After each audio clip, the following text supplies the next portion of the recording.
cariñoso para todas las personas que nos están acompañando en este que es su espacio de entrevistas. En esta entrevista tengo el beneplácito de presentarles a Lucía Plasencia. Con Lucía Plasencia vamos a comentar sobre la justicia terapéutica. Entonces quisiera que por favor nos comente de qué se trata este tema. Bienvenida, Lucía. Muchas gracias a ustedes por este espacio. Un saludo cordial a quienes nos están escuchando en este momento. Es importante comentarles cuáles son nuestros proyectos que estamos presentando desde la Asamblea Nacional. Un saludo especial desde la frontera sur. Gracias por este espacio. Efectivamente, comentarles sobre qué se trata de este proyecto de ley de la justicia terapéutica. Es un proyecto reformatorio a varios cuerpos legales, por ejemplo, al Código Orgánico Integral Penal, al Código Orgánico de la Función Judicial y otras leyes para implementar el modelo de justicia terapéutica. No sin antes, si me permite, quiero mencionar algunos datos importantes sobre, por ejemplo, el hacinamiento que tenemos en este momento.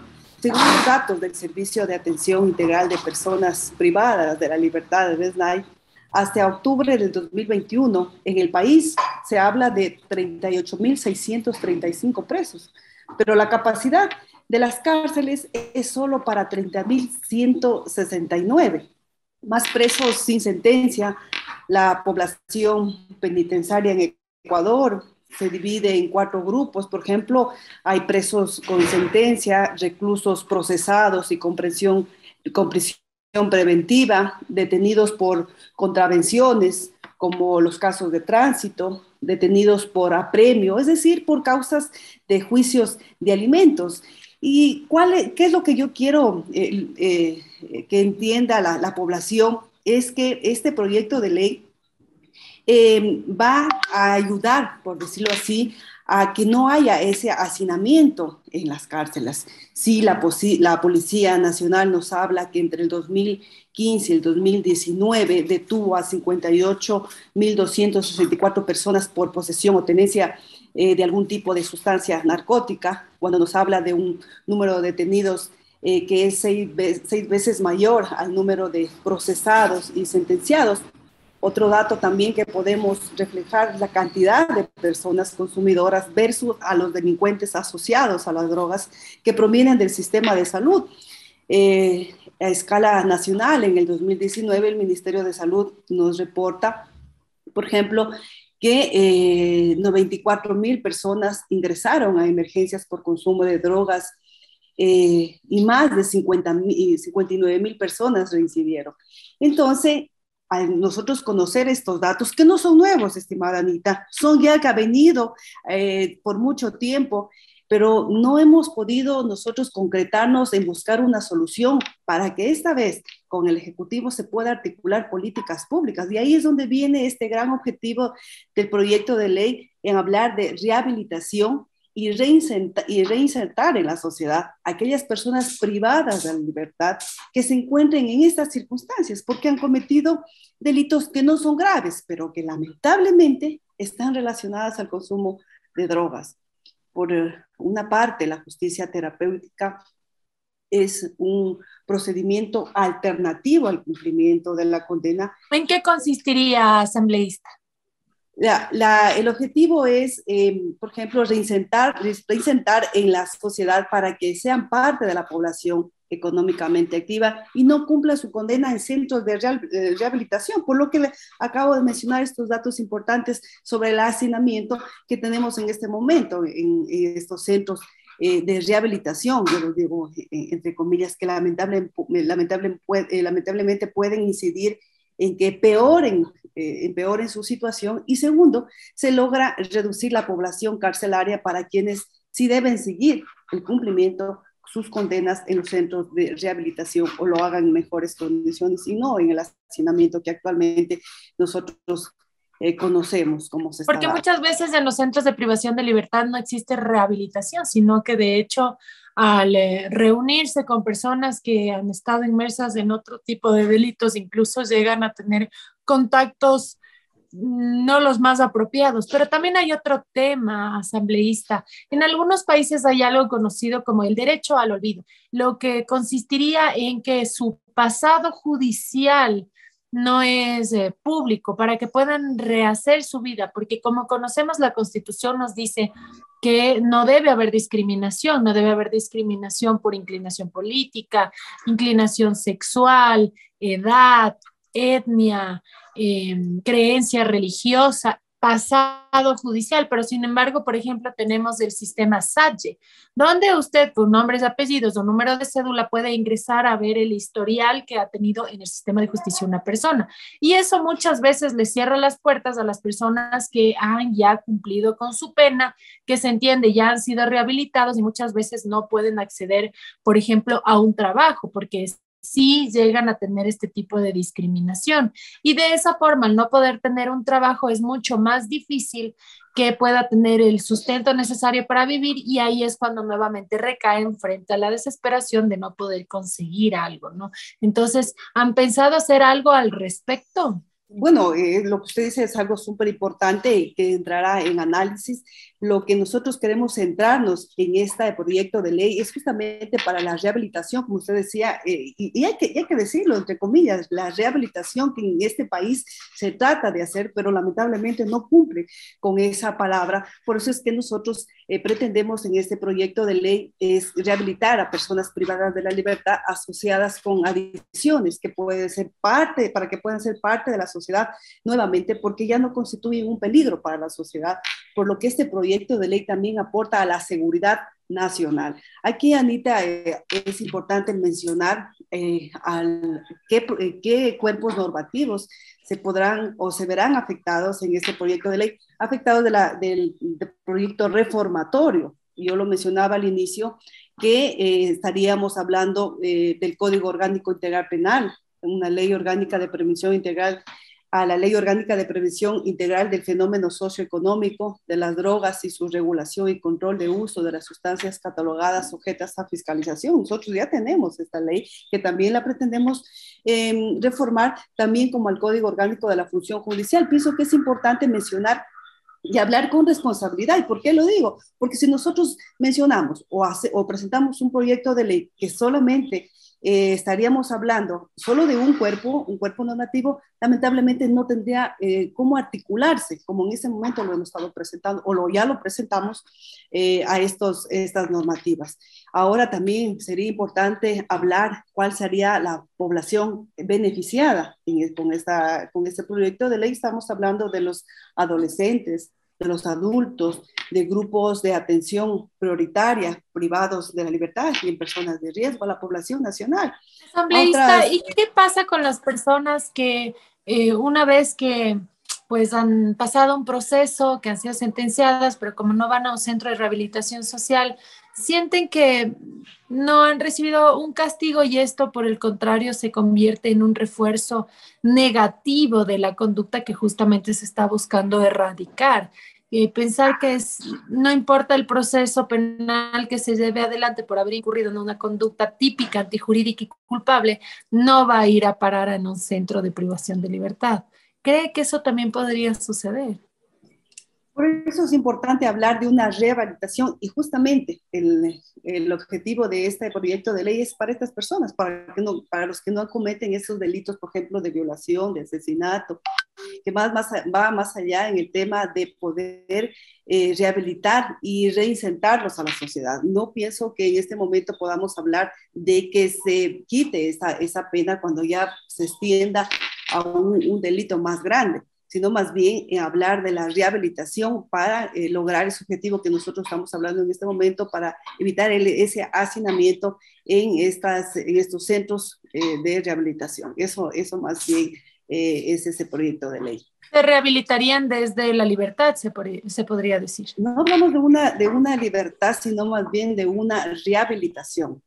O sea, ¿dónde van a cumplir la rehabilitación? Bueno, aquí hay algo súper importante que hay que mencionar, porque al hablar de rehabilitación, y este proyecto lo dice, ¿qué funciones va a tener, por ejemplo, la función ejecutiva? La Presidencia de la República tiene una Secretaría Técnica de Drogas, También estamos hablando del Ministerio de Salud Pública, estamos hablando de la función judicial, del Consejo de la Judicatura, de la Fiscalía General del Estado, de la Defensoría Pública, donde serán las entidades encargadas de implementar esta propuesta de ley, es decir, con principales incorporaciones. Por ejemplo, aquí hablamos también de un programa de justicia terapéutica, el mismo que a su vez se compone de algunos capítulos que estas entidades tendrán que o accionarlas mediante políticas públicas en centros de rehabilitación. ¿Cuál sería el espacio físico en el que las personas que se beneficien de esta ley, cuando ya obviamente se cristalice, en el que se van a rehabilitar? ¿En qué espacio físico lo van a hacer? Mire, es importante mencionar que ya el señor presidente de la República ha mencionado que cerca de 75 millones tiene para el tema del centro carcelario. Ahí podemos nosotros, mediante este proyecto de ley, hablar de que se pueda ejecutar centros de rehabilitación, verdaderos centros de rehabilitación, pensar en un mecanismo alternativo a esta solución de conflictos. Es decir, construir un centro de rehabilitación, de desintoxicación para las adicciones de sustancias psicotrópicas, para que allá sea donde se rehabiliten y no sea en los centros de privación de libertad. Pero eso tampoco quiere decir que van a estar en sus casas, sino en otro lugar distinto a donde se encuentran otras personas privadas de libertad por distintos delitos el consumo de sustancias psicotrópicas. En un lugar se quedarían, por ejemplo, los pederastas que abusan de niños, de la inocencia de nuestros pequeños, y en otro lado irían las personas que tienen problemas con la adicción de las drogas para poder limpiarse, es decir, sin estar en este ambiente que nada tiene que ver con su problema social, de crímenes realmente execrables, y ahí reinsertarse a la sociedad. Pero si ya tienen una sentencia, es justamente lo que le comentaba, asambleísta, a veces, digamos, ya quieren salir a trabajar y probablemente pueda haber empresas que vean que en el sistema SAT ya tiene una sentencia por el tema de abuso de drogas. Y probablemente haya lugares donde no les interese contar con alguien con ese pasado, y porque pensarán que puede ser proclive a recaer, y evidentemente las plantas buscan contratar personal, digamos, estable, y eso sí afecta, asambleísta.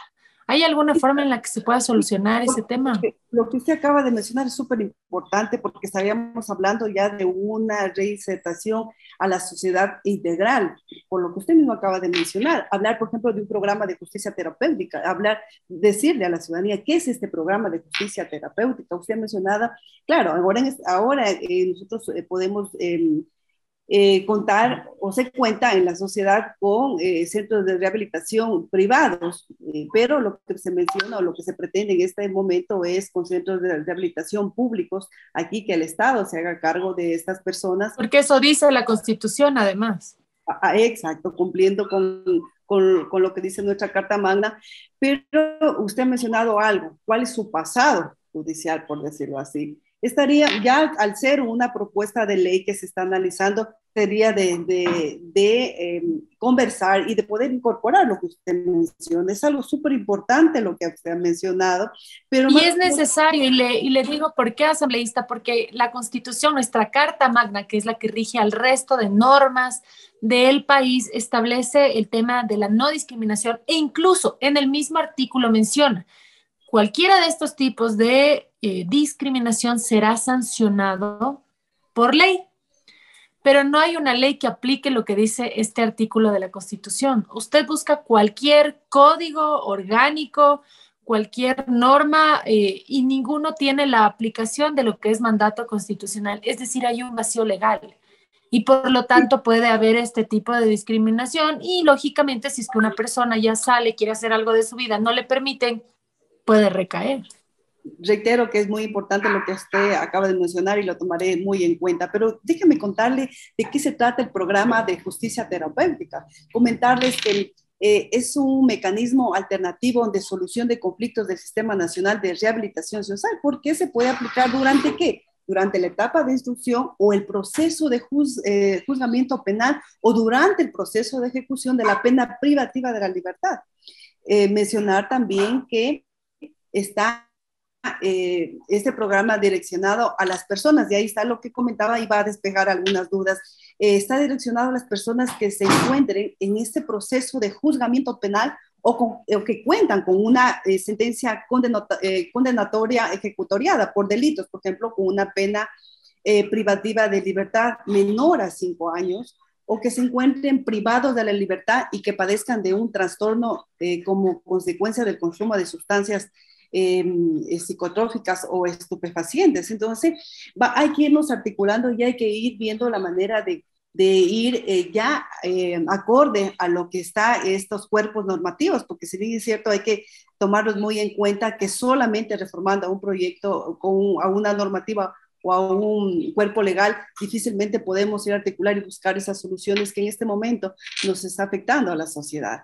Asambleísta, también hay un tema muy importante. Hace mucho, mucho tiempo atrás, en algunos países del mundo, la venta de licor era prohibida. Entonces había mafias que contrabandaban este licor.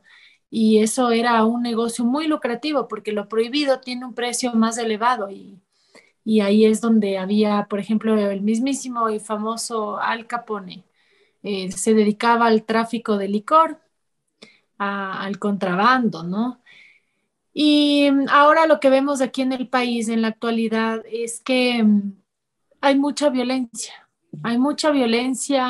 hay muerte, hay balaceras. Pocos días atrás vimos como 2 cuerpos pendían, colgaban de un puente al muy puro estilo de Sinaloa en México, que México es un narcoestado. Y eso alarma a la ciudadanía porque el Estado es quien tiene que garantizarnos la seguridad. Pero ¿por qué es tan lucrativo el negocio del tráfico de drogas? Porque es prohibido, así como fue en algún momento el tráfico de licor. Entonces debe haber alguna forma en que se acabe el negocio para estas personas, que no sea atractivo más estar utilizando nuestro país como una ruta de paso porque el Ecuador netamente no es productor de drogas. Pero claro, hay estos cárteles de otros países que contratan a bandas, este, que son los que hacen estas rutas aquí en nuestro país y porque se pelean, hay estas guerras del país, el gobierno quiere tener una mano dura en contra de este tema y ahí es donde hay los enfrentamientos y en medio de todo esto se encuentra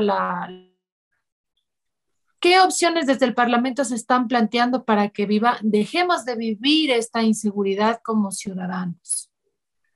Mira, aquí hay una corresponsabilidad, usted ha mencionado el Estado, en la cual nos debe dar esa seguridad a la sociedad.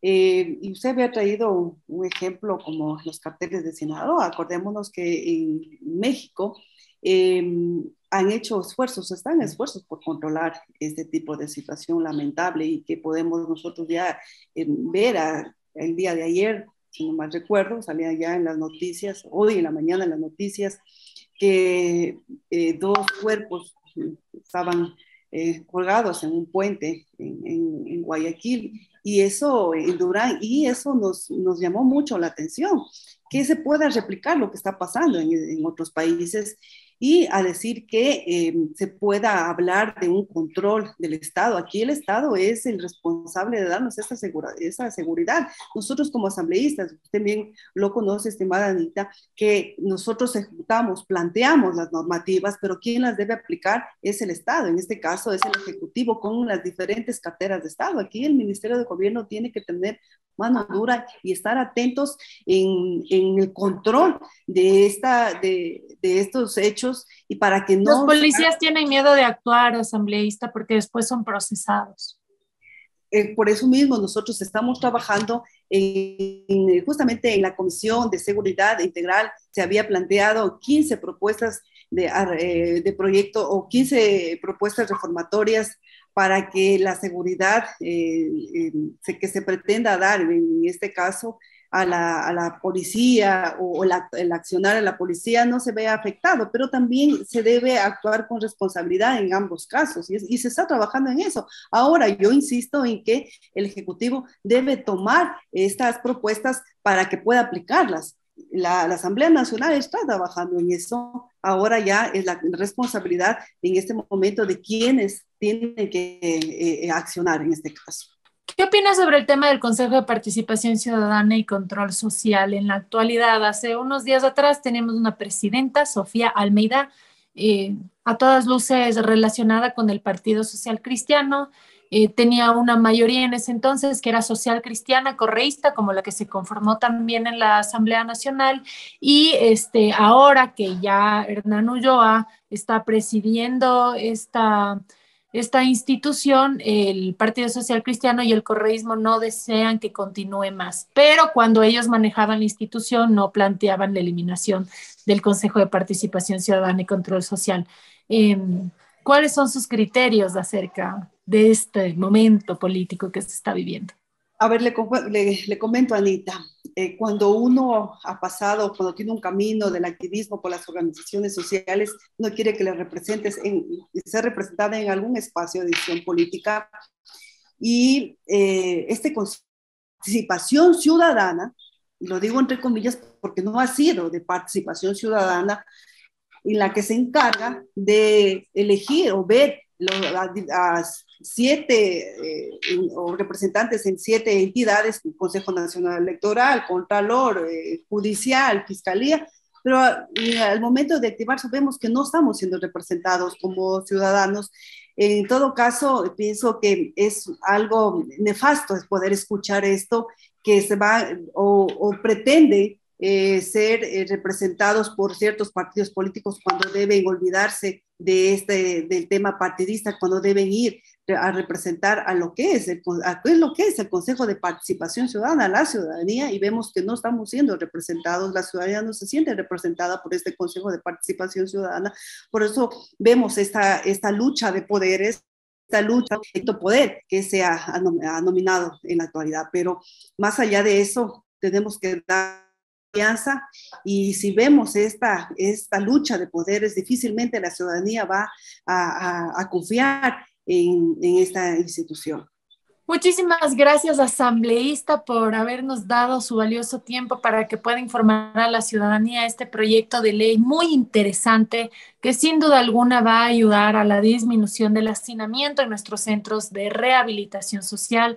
Como nos ha mencionado la asambleísta Lucía Plasencia, lo que busca es que las personas que han sido sentenciadas por el abuso de sustancias psicotrópicas tengan un espacio, un centro de rehabilitación, de desintoxicación, para que aparte de los centros de rehabilitación social puedan tener la rehabilitación, limpiarse, desintoxicarse y nuevamente regresar a la sociedad, formar parte funcional de una sociedad que tiene que día a día cambiar para bien. Le agradecemos por su propuesta de ley, asambleísta.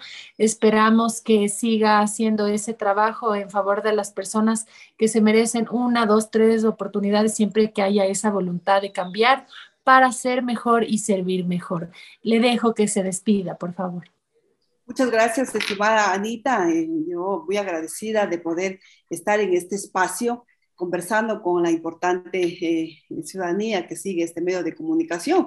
Efectivamente, hablar de este proyecto de justicia terapéutica es hablar también de algunos beneficios para las personas privadas de la libertad, dónde serán los ámbitos de intervención interinstitucional, es decir, que hablar de este proyecto de justicia terapéutica abarca más, y como usted me decía, poderlos tener a estas personas en la sociedad. Yo me llevo un importante aporte de usted, estimada Anita, vamos a analizarlo y poder también recibir adecuadamente y tenerlo en este proyecto de ley. Así que juntos podemos articular y trabajar en respuestas concretas para la ciudadanía en este momento que tanto lo necesita, como es este tema que hemos abordado el día de hoy. Un abrazo y muchas gracias.